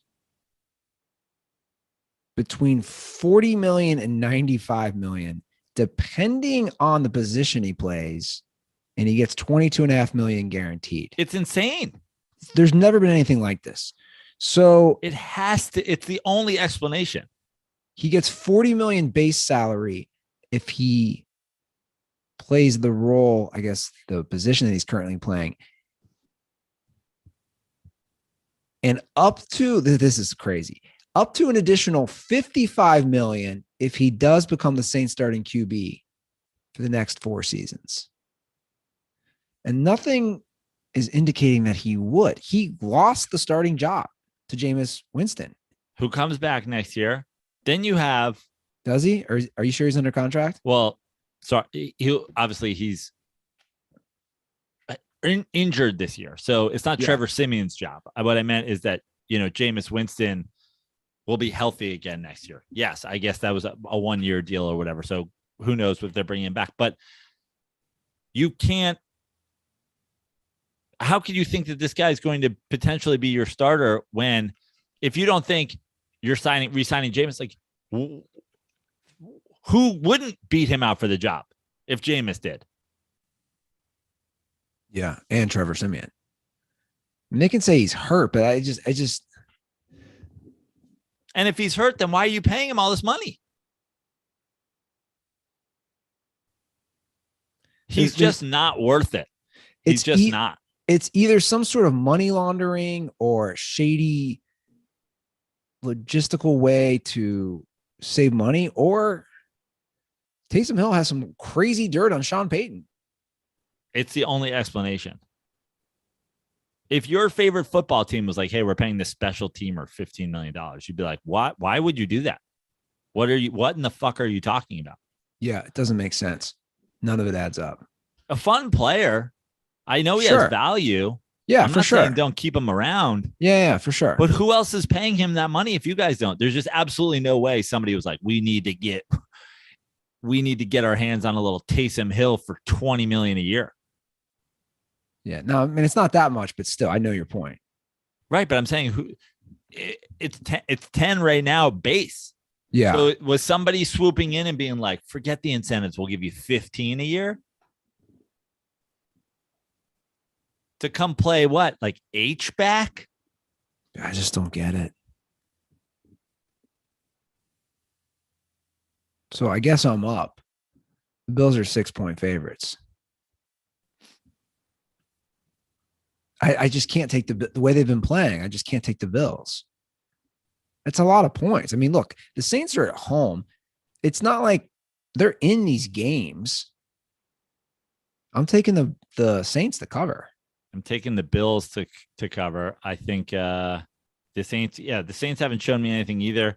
I just think that the Bills due for a bounce back game. I feel like this is it. A primetime Thursday short week bounce back game. Wow, this could be huge for us. 2 different picks out of the 3 on Thanksgiving. This could be huge. All right. Moving right along. Tennessee travels to New England. The Patriots are 6.5-point favorites. Big spread against the team that's hurting, though. You're up. I'm going to take this Titans team. I don't like the future of this Titans team, given their injuries, given the way that they've been playing. And I know the thing that does scare me is the Belichick, Vrabel, master trainee, Sensei Shredder versus his pupil. Sensei Shredder, it would be Sensei. Sorry, what was the name of the fucking the rat, dude? Yeah, this is my second Ninja Turtles reference. Splinter. Oh, Splinter. Yeah, took me a second too. But 6.5 in a game that I think is going to be a defensive struggle. Both teams are going to try to play that kind of game. Yeah, I'm going with Tennessee. I agree for all those reasons. And you made me think of something. Rats are hated by everybody, right? Like we all hate rats. Right. Like if you had a battle though between the most beloved rats, it's got to come down to Chuck E. Cheese and Splinter, right? Ooh, it's interesting. Like who wins in the most beloved rat battle? Chuck E. Cheese versus Splinter. Yeah. Also, well, first of all, Chuck E. Cheese is a restaurant mascot, and that pizza's trash. And Splinter's a ninja. So, I mean, in a battle, I'm going to ninja. Like, what? I'm just saying, as a kid, who are you taking in a boxing match? Okay, who are you taking in a boxing match? Mike Tyson or the Hamburglar? You're like, what the fuck are you talking about? One is a trained killer. And the other is a fucking restaurant mascot. What I was going with was, you have such good, like I do. I have great memories. Like that was the thing, man. You go to a birthday party at Chuck E. Cheese, the band's playing. No, you're gonna love this. You're gonna love this, Andy. I've never been inside at Chuck E. Cheese. What? I don't even know where the Chuck E. Cheese. Like we didn't have Chuck E. Cheese. That was not. I mean, if we did, it wasn't that close. I've never been to a Chuck E. Cheese. I only know about it as like sort of a theoretical thing. But I had never been to a fucking Little Caesars. These are things I see commercials for all the time growing up. And I'm like, yo, how do I get me like a fucking Sonic, meal? Not a Sonic within fucking 100 miles of my house growing up. Not a Chuck E. Cheese, not a Little Caesars. Pizza. I was like, I love pizza. How do I get this? Well, look, I popped your Little Caesars cherry. I almost feel like I'm gonna have to pop your Chuck E. Cheese cherry. Now, growing up for me, it was like, if we do go to Chuck E. Cheese, I'm just going to. You would have to be with kids, or we'd look like pedophiles. Also, it'll be weird that I'm walking in with nunchucks to test this theory. Yeah, especially with your mustache. Like there's a lot of red flags. No, see, I have such great memories. That's why I was trying to pin the two together. Like my memories, that was a big deal. Like not everybody got to go there. I'm saying if you had a birthday party and you were taking the party to Chuck E. Cheese, it's pizza. They have like the band playing, and that's like, it was like music from the Chuck E. Cheese and his friends or whatever. And then you get older, like I did, and then like I could see the Chuck E. Cheese mascot guy. And I saw you'd see like Flash of the Human, and we kept hitting his hat off. Like we were just, you get older, we're like, you just turn into a dick. Like you cross that age where you're like, Chuck E. Cheese is so cool. Then you're like, fuck this guy. I'm knocking his head off to reveal to everybody, this motherfucker's a human. But there, I don't know what it is now, but like growing up, there's like a game room, ball pit. Like Dave and Buster's ish. Kinda, yeah. But I haven't been in a Chuck E. Cheese forever. Yeah. So we're both taking the Titans. Yeah. All right. Jets. I wonder if Chuck E. Cheese would try to disarm Splinter with the pizza. The Ninja Turtle crew, they love their pizza. Ooh, that's a good point. He poisons the pizza. That's how he gets fucking Splinter. I don't think he has to poison it. If you've had Chuck E. Cheese pizza as an adult, you're like, what is in this shit? Like that stuff's giving you the runs. As a kid, I just feel like your immune system is so strong as a kid. Like if you can handle Chuck E. Cheese pizza, you can handle anything. Dude, I used to eat McDonald's before Friday night basketball games in high school. Varsity basketball player. I'm just going out eating McDonald's. Yeah, Ocho Cinco did it in Cincinnati as a professional athlete. And just being like, yeah, why wouldn't you? If I ate McDonald's before I worked out right now, I feel like I'd look like Krang. Like something would be like trying to come out of my stomach. Yeah, that's why I told you. That's why I should do that challenge where like I run a marathon or a half marathon. I stop along the way to eat like White Castle. Like it'd be wild to see how long I go before I start yakking. Okay. Speaking of yakking, your yak game of the week, Jets at Texans. I'm up first. The Texans are 2.5 point favorites. They're coming off their first win. I'm sorry, their second win. They beat the Jags week 1. Here's the thing with Tyrod Taylor, like they can compete. No, yeah. I know you're laughing, but like, you know what I'm saying? I know like they can compete. I hate to do it. This is such a bad game. Joe Flacco's starting again for the Jets. I'm going to go with, yeah. For sure. I thought Flacco had COVID now. Does he? I heard Zach Wilson's starting for the Jets again. No, you did not.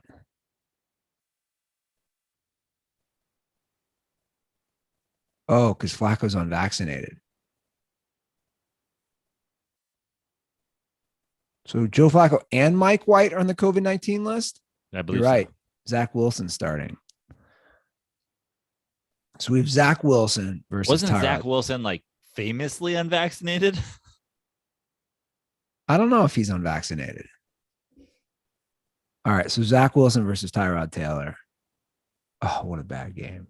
God, I hate to do this. I'm taking the Texans. I can't believe I'm doing this. I'm taking the Jets. We got a lot of different points. I don't love taking the Jets in this game, but I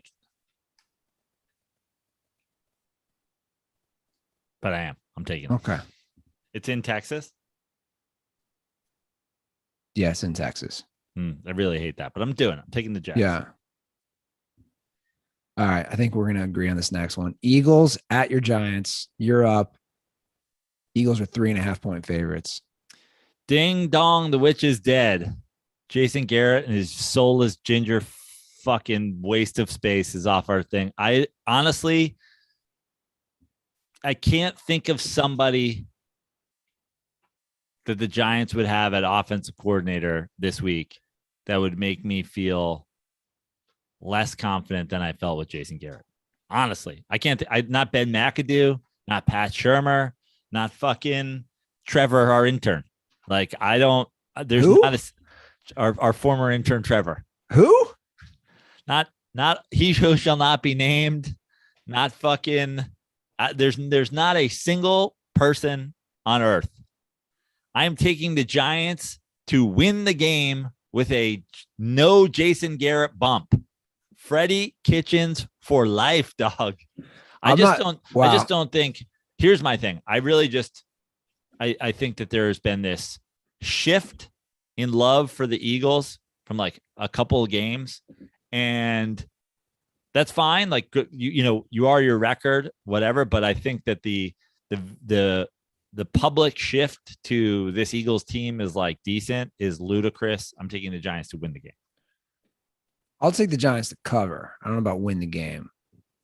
I do think this Eagles team is decent. Hurts is weird. He doesn't have any good numbers, but he somehow runs the offense efficiently enough to do just enough to get by. And if they win this game, holy shit, they're going to be 6-6. All right. Good matchup this next one. And if they lose this game to the Giants, we can agree they're bad, right? Yeah, I don't think they're good. I just think they're average. The Bucks travel to Indy, where they are 3-point favorites. This is an interesting game. Because the Colts can run the ball, and they're going to keep that ball away at least as much as they want to, or like as much as they'll try to, I should say. That's what they're going to do. Keep that ball away from that offense. And they're pretty healthy right now, minus Antonio Brown. And I think he might be coming back. Colts are rolling. They're 3-point underdogs at home. I'm going to go Bucks. I'm also going to go Bucks. This has way less to do with the Bucks, although they're obviously like a solid veteran football team, but it has way less to do with how the Bucks are playing than it does the Colts. I think that if there was an issue with this Colts team, it's that I just don't see them being able to be consistent.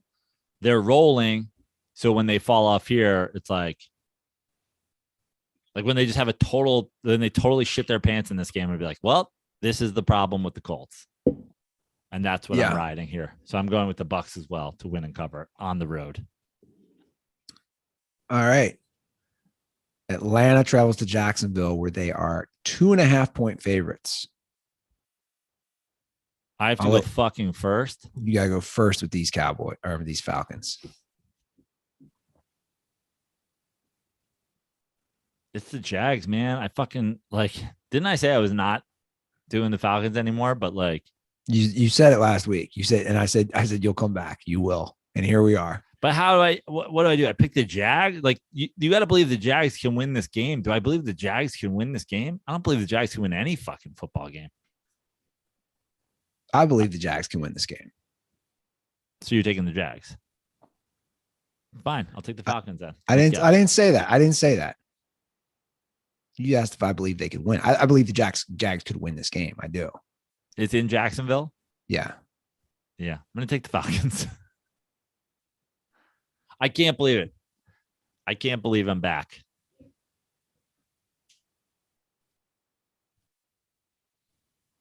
Do it. God. They've covered for me a couple times, Jacksonville. They've also burned me.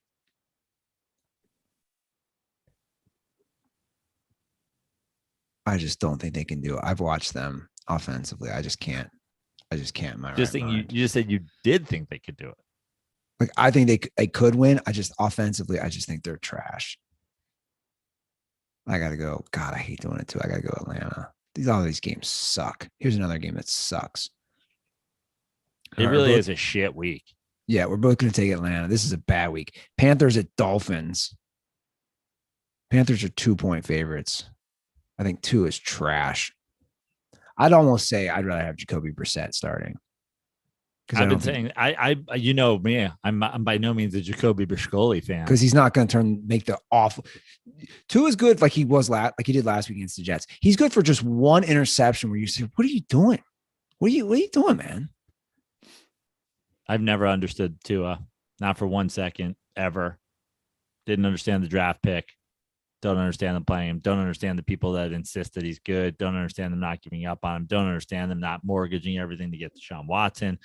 Don't understand anything about it. Also, that being said, I'm taking the Dolphins. I know it's your pick first, but. Well, we agree. Okay. Oh, wait, no. At 2? I'm taking Carolina. Okay. All right, Steelers, Bengals, big division game. Yeah. Bengals beat them in Pittsburgh. Can Randy get a hooday?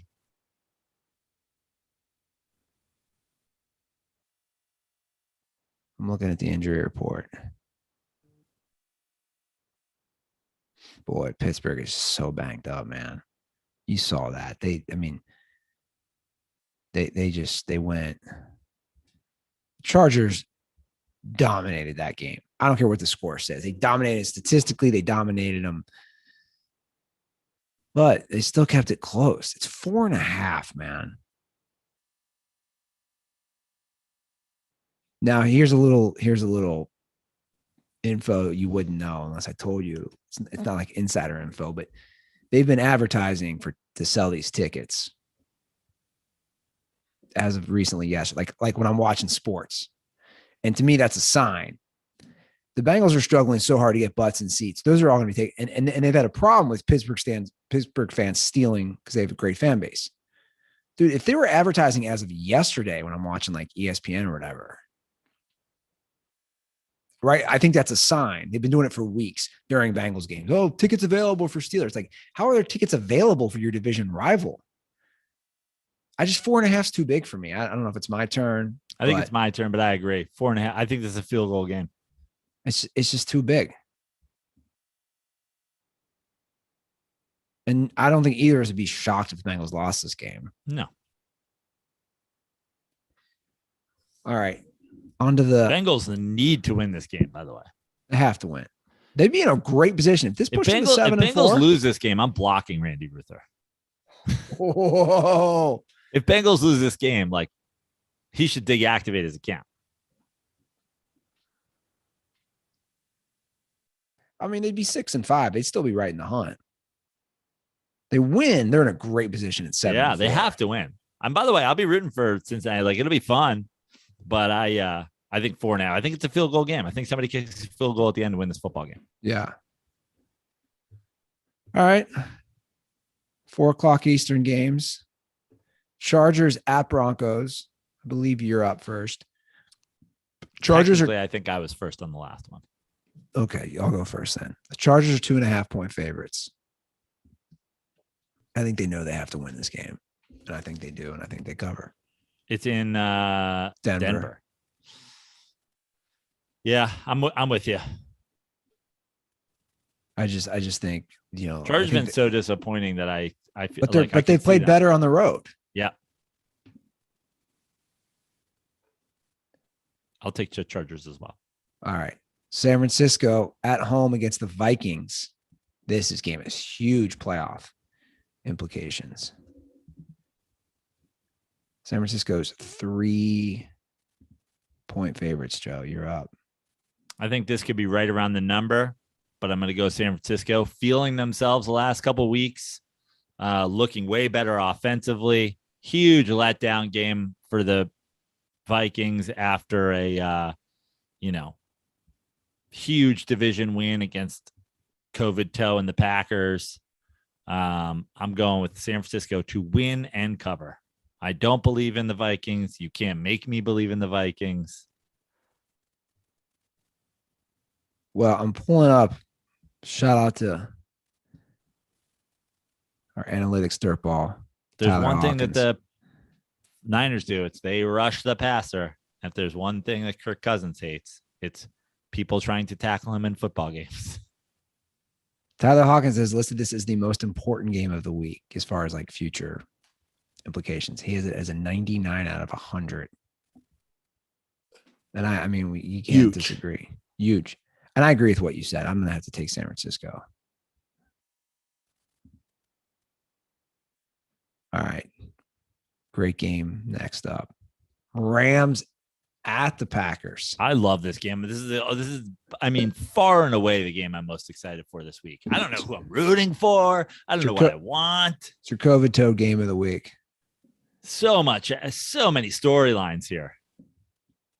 And honestly, the two teams that I really like in the NFC. Huge game. In Lambeau. West going east. Warm weather team going to the cold.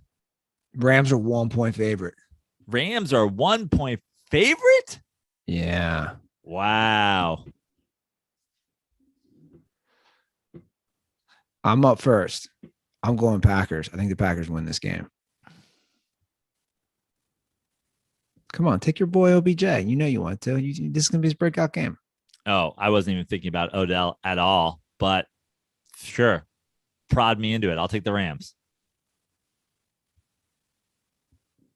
Matthew Stafford returning to Lambeau. I almost want to go with you just because I want to be able to watch that game with absolutely nothing on the line. I almost want to go with you no matter who you take, but I'll go with the Rams. Fuck it. I would like to see a good football game here. I truly don't have. I like the Packers in the post McCarthy era. I like the Rams in the Stafford year. I'm rooting for this to be a great game. And I think it's going to show us a lot about the state of the NFC. I think it'll show us a lot of, I mean, this could be an NFC championship game. Yeah, this has huge ramifications. But all right, you goad me into it. I'll take the Rams. I'm not good. I'm just saying. Odell, playoff Lambeau, playoff revenge game. I hope he goes on a fucking boat this week. I want him. I might tweet at Odell and be like, Odell, come on. I got a boat for you. Come sit on this boat just for the day. You think Odell's in the NFL in 3 years? Yes. 100%. 100%. 100%.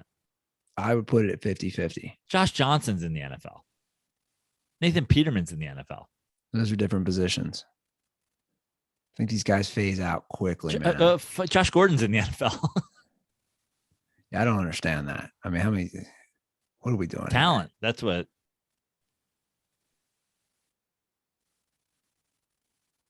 Yeah, but I don't know. Des Bryant just faded out. I was like, what? Like, he should have been in the NFL, I thought. He came back. He had a Ravens run, remember? It was short. Yeah. I'd put it at 50-50 that Odell's not in the league to start. Here's the thing. Here's the 2023 season. Here's the thing with Odell and 3 years from now is how long do you think, like, let's say he's awful the rest of this year. Okay, let's not forget awful. Let's just say he's just average. Real average. Let's say he averages 45 yards a catch or 45 yards a game for the here on out. He's still going to get a contract. Sure. Is he signing a 1-year deal somewhere? Like, I see him more likely signing a 2 or 3 year deal. Yeah, I do too. But guys get cut, is what I'm saying. Sure. Todd Gurley's not in the NFL right now. Again, different position, but yeah. Like guys, just skill position when they've had injuries. All right, well, we have different pick there. Your Sunday night game, Browns at Ravens. This is another great one. Lamar Jackson claimed he's 120% going to play, is what he said. I think something along those lines. Okay, well, Baker math with the Ravens. Baker Mayfield, he's he's not playing good and he's hurt and 3.5. You're up first. I know what I'm doing. This is a 3.5 point Ravens favorite at home. Yeah. I'll go with the Ravens. That's what I'm going towards. I just can't. I think it's a huge momentum builder to win with your backup quarterback last week, the way they won, too. All right. And our Monday night game, which is terrible. Jesus Christ. Seahawks at Washington. Washington's a point favorite. Who's the best quarterback in this game? That's offensive. To Taylor Heineke. I like Heineke. He's almost like a mini Ryan Fitzpatrick. Like, he'll have great plays, and then it's like, what are you doing, dude? Yeah. Isn't he kind of like in that same mold? Totally, yes. And they're both mobile. Yeah. I feel like that's kind of that same mold. The one went to Harvard, one went to what, Old Dominion or something? Like, yeah. Dude, I just Seattle, I think sucks. I just can't pick them. Or you're up first, but go ahead. I already. What's the spread? It's 1. in Seattle. It's in Washington. Washington's a point favorite. Let Russ cook. I'll take your Seattle Seahawks. Can I change my pick? Oh, look at you. Look at you. I'm trying to sneak another one from you. You don't show love. Your boy is a 1-point favorite to the Washington football team. No, he's 1-point dog. He's a 1-point dog to the Washington football team. You have just abandoned the Russ train. You were like, not only do I want off this stop, I'm gonna send a bomb down into the fucking train station. I'm blowing up this whole goddamn train. Look, I'm realistic. You went full fucking Batman Begins on the fucking. I'm realistic. If somebody's not playing well, they're not playing well. Right? Somebody's not producing, they're not producing. I feel like I'm pretty honest about it. Are you taking Seattle? I'm taking Seattle. It's gonna be tough for me to root against Russ, dude. I know. Oh man, I don't. You don't have to root against him. You can root for him to tie. Oh, now you're changing your pick on me? Is that wrong? No, it's not wrong. Do you? I'm gonna let Russ cook. I'm gonna go Russ. Oh man. Hey, you were supposed to go first anyway. I shouldn't have said that. Are we gonna have time to do Chilligate? This is already kind of a long show. It's all right. We can bang that. How long is Chilligate? I got 4 calls about Chilligate. 4?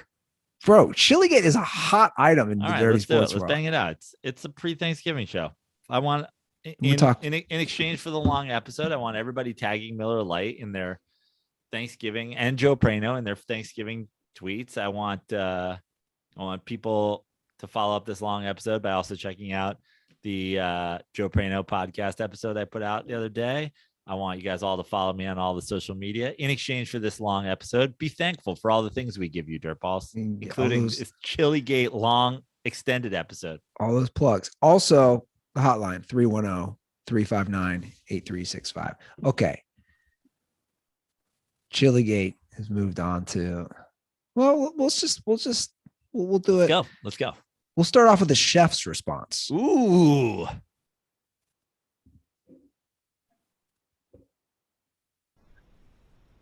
Vance calling from Denver, Colorado, weighing in on the chili discussion. I agree with Joe Prano on this one. Spaghetti with bolognese, that's a thing. Spaghetti with chili should not be a thing. The people in Cleveland need to keep your shit away from the Italians. And as a guy who's professionally cooked for over 12 years and going, I've eaten some pretty foul shit, but I make it for myself and I won't give it to other people. Like a hot dog on a chocolate chip pancake. That's some shit I'll do, but that's for me. I ain't gonna serve that shit to anybody else. So yeah, chili, spaghetti, no good. Condoms are for Bud Light. Yes, this is a great call. Appreciate the first of all, bolognese. Finally, somebody who understands why it's extra offensive. Well, first of all, dude, Cincinnati. Now there are chili parlors from the greater Cincinnati area. Chili parlors that are also up in Cleveland. Is that what they call them? Chili parlors? I don't know. I think they might. Welcome to the old chili parlor.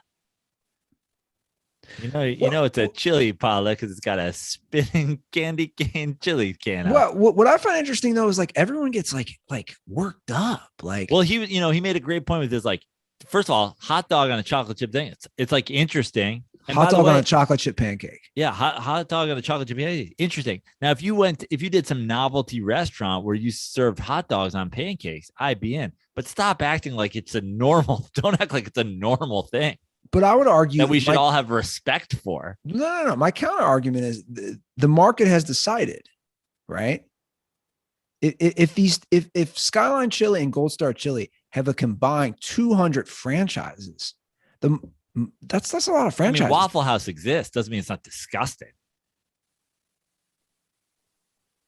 Yeah, but like even like those places, I think sometimes we're coming at it from different angles. Like people are getting worked up. I'm not saying these are fine delicacies.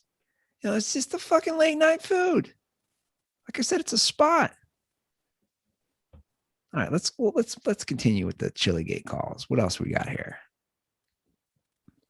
Oh, we have a let's get to another East Coast guy for you, Joe. Another Italian.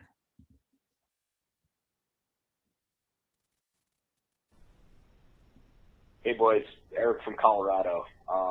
I got to weigh in as an Italian who grew up in North Jersey.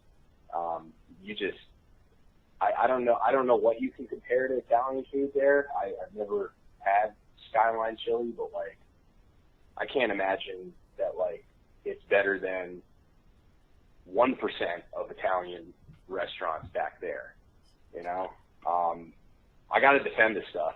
As like, I don't live there anymore. I live around Denver now, but the Italian food's not the same. It's just like here's the kicker too, is I can't even eat Italian food anymore. Somehow I ended up with celiac disease, and I equate that to like I must have done something wrong in my life to like be an Italian kid, growing up there, not being able to eat pizza and drink beer anymore. So I don't know what I've done wrong, but like I have to defend it. It's like even though I still can't have it, it's like it's still Italian food from New York, North Jersey. Like, come on, what are we talking about? Condoms are for pineapple on pizza. Whoa! Okay. First of all, he almost helps my point. I'm not saying that these chili parlors are better than some good Italian food in New York or New Jersey, or like I'm not saying that. Right. I'm just take it for what it is all I'm saying. And I don't think anybody's saying that. What we're saying is don't disgrace a heritage by dumping your garbage on top of it. And I understand spaghetti's become, the world's pasta dish. You're not doing big ziti with chili on it, but like still, like I said, and we go back to the thing that sent Stolze off. Put it on macaroni, just call it hamburger helper and be done with this. Don't take the signature world pasta. Well, look, I think we have to play a call from a gentleman with a Greek background because I feel like you might have offended his people now, Joe. You've attacked the Greeks. How did I attack the Greeks? I didn't attack the Greeks. I'm just gonna play his call. Hey, Greeks, fucking keep your fucking nose out of our business. I'm just gonna play the call. Okay. He said he didn't want to weigh in, but he felt he had to. This guy, by the way, has not called since Friday, September 1st, 2017. Okay. So let me put it this way: you whatever you said, he hadn't called in over 4 years into our show. But whatever you said about his people, he felt he had to call back and defend his people.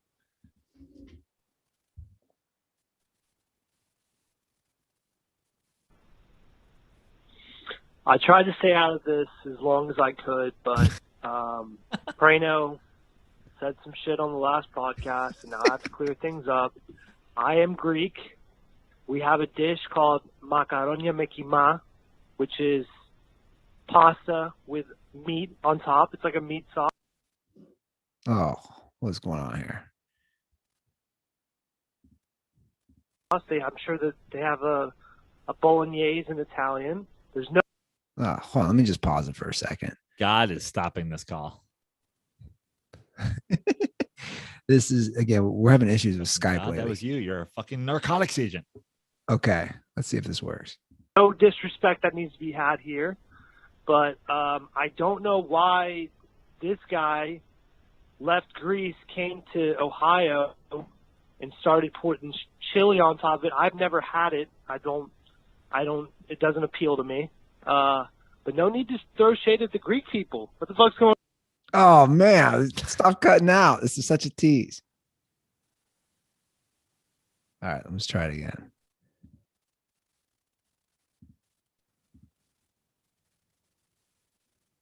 Hold on. Let me refresh this. Such a tease. I mean, in the meantime, I didn't throw shade at all Greek people. I threw shade at the Greek people who came over and did this. I mean, hold on. Oh my God. Why is it Skype? What is going on? I'm gonna have to. I tried to stay out of this as long as I could, but I'm gonna have to replay it. Prano said some shit on the last podcast, and now I have to clear things up. I am Greek. We have a dish called makaronia me kima, which is pasta with meat on top. It's like a meat sauce. I'm sure that they have a bolognese in Italian. There's no disrespect that needs to be had here, but I don't know why this guy left Greece, came to Ohio, and started putting chili on top of it. I've never had it. It doesn't appeal to me. But no need to throw shade at the Greek people. What the fuck's going on? Also, if there's any shade to be thrown, Greeks taught Italians how to do everything. If you think about it, you guys beat us with the fucking pasta, but honestly, that's it. All your gods, Greek gods. All your ideas, first Greek ideas. So no shade needs to be thrown. All right, stay dirty, boys.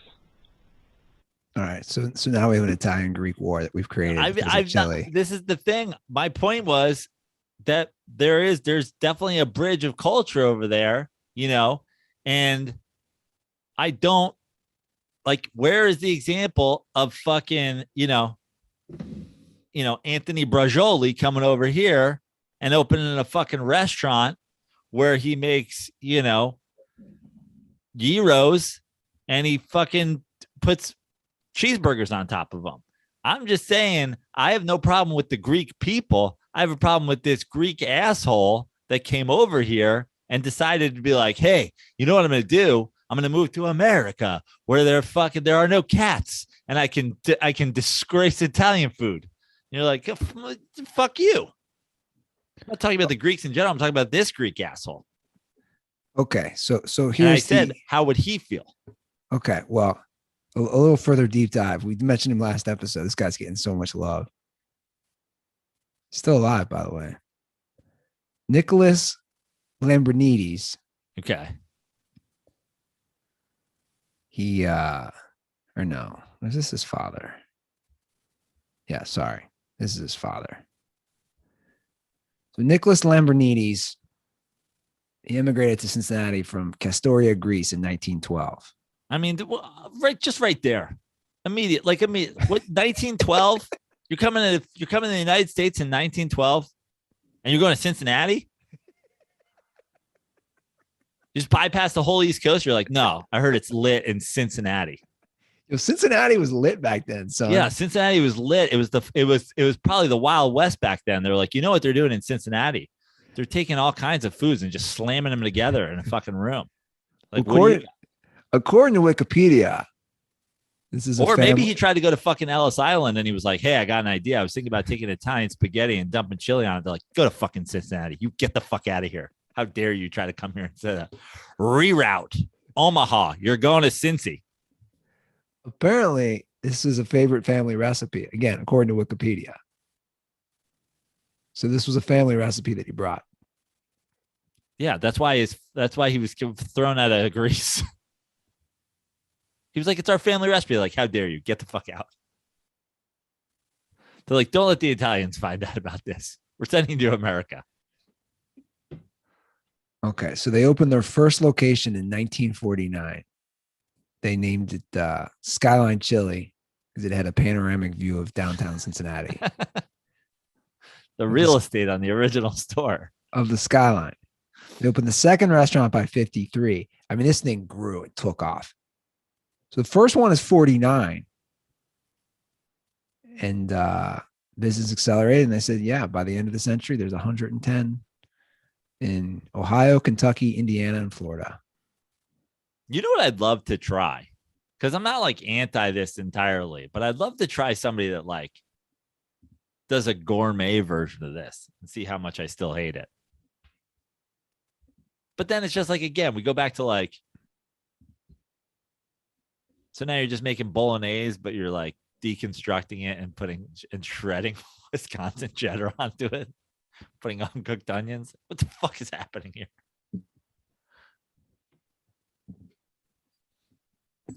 I don't even have to play the last call. Stolzy, I know you left another call, but that was more of him trying to debate the local ones with me and or just give his input, which is fine. But like, you know how there's Skyline and there's Gold Star, right?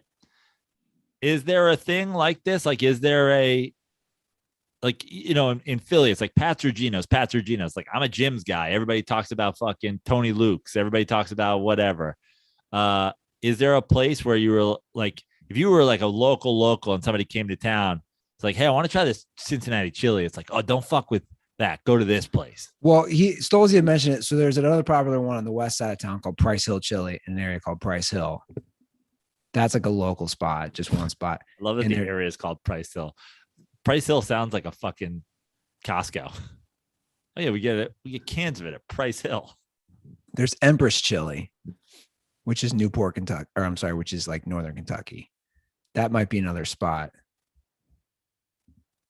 And this is just unbelievable. I would call it the great chili debate of 2021.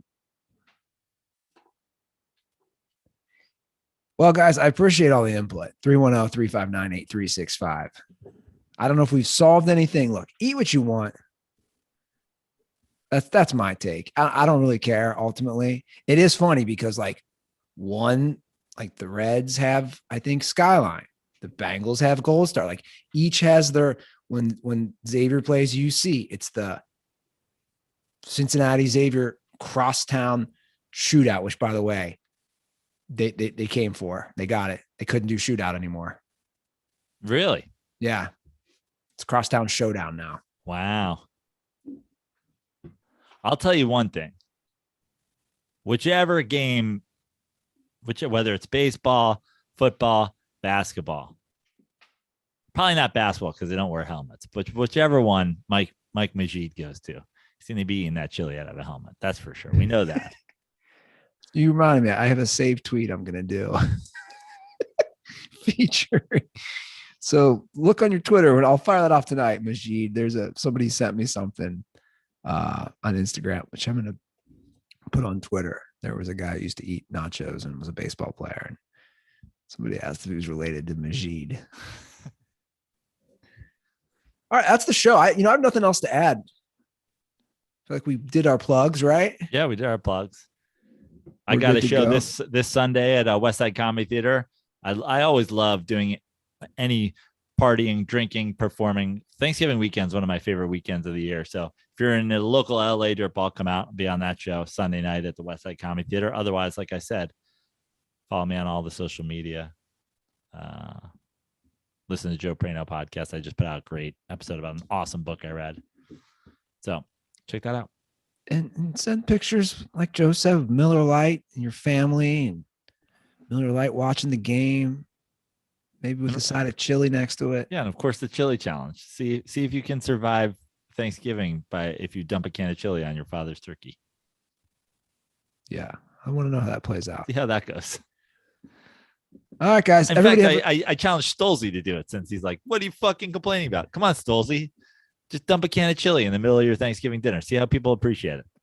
See if people aren't like, why would you fuck up Thanksgiving dinner by pouring chili all over it? And then you'll know how I feel. Dump it what you guys do right before they slice the pumpkin or apple pie. Do it on that one. Yeah. Just do it on fucking apple pie. See how people feel about it. That'll really get the party A going. lot of people like cheese on their apple pie.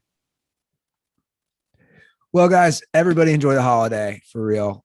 Thank you for sticking with us. Have a great extended weekend. And as always, stay dirty.